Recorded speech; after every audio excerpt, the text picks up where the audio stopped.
शेतकरी सहकारी संघाच्या निवडणुकीत सर्वपक्षीय आघाडीनं एकहाती सत्ता मिळवली आहे.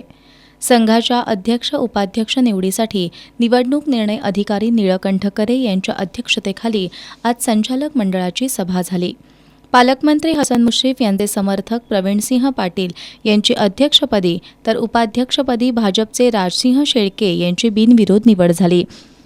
अध्यक्ष पाटील आणि उपाध्यक्ष शेळके हे शेतकरी संघावर पहिल्यांदाच संचालक म्हणून निवडून आलेत. दोन्ही पदाधिकाऱ्यांचा कालावधी 1 वर्षांचा असणार आहे. निवडीनंतर शेतकरी संघाचे माजी अध्यक्ष युवराज पाटील यांच्या हस्ते नूतन अध्यक्ष उपाध्यक्षांचा सत्कार करण्यात आला. नवसंचालक मंडळ संघाला गतवैभव प्राप्त करून देईल असा विश्वास संघाचे माजी अध्यक्ष युवराज पाटील यांनी व्यक्त केला. माजी अध्यक्ष अमरसिंह माने यांनी नूतन अध्यक्ष उपाध्यक्षांच्या काळात संघापुढील अडचणी निश्चित दूर होतील असा विश्वास व्यक्त केला. यावेळी उपस्थित संचालकांनी नूतन अध्यक्ष प्रवीणसिंह पाटील आणि उपाध्यक्ष राजसिंह शेळके यांचं अभिनंदन करत त्यांना शुभेच्छा दिल्या.